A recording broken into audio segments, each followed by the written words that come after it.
বন্ধুরা এইদিকে তাকাও, দেখো দেখো আমি 1 নাম্বার পিগি ব্যাংক পেয়েছি। আরে বন্ধুরা আমি তো 2 নাম্বার পিগি ব্যাংক পেয়েছি। বন্ধুরা এইদিকে তাকাও, দেখো আমি 3 নাম্বার ব্যাংকটি পেয়েছি। আরে আরে আমি আবার 4 নাম্বার ব্যাংকটা পেলাম। এবার তো দেখি আমার 1 নাম্বার ব্যাংক থেকে কি বের হয়। এই তো তাড়াতাড়ি করে ব্যাংকটি ভেঙে ফেলি। আরে বা এইটা আবার কি বের হলো? আমার ব্যাংক থেকে তো কমলা কালারের রং বের হলো। আরে এবার তো আমার পালা, দেখি আমার ভাগ্যে কি আছে। আরে আরে আমার ব্যাংক থেকে তো সাদা রং বের হলো। আরে এইটা কি হলো? আরে এবার তো আমার পালা, দেখি আমার ভাগ্যে কি আছে।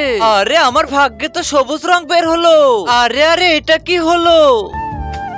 আরে এবার তো দেখি আমার 4 নাম্বার ব্যাংকে কি আছে। তার আগে আপনারা ভিডিওটিতে লাইক দিয়ে দিন। আরে আরে আমার এই ব্যাংক থেকে তো রং বের হয়েছে, ওটার ভিতর থেকে আর কি বাই বের হবে?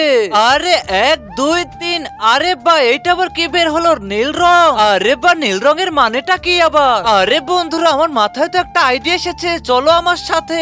আরে চলো তাহলেই দেখতে পারবে। আরে বন্ধুরা তোমরা সবাই তোমাদের রংগুলো আমাকে দাও।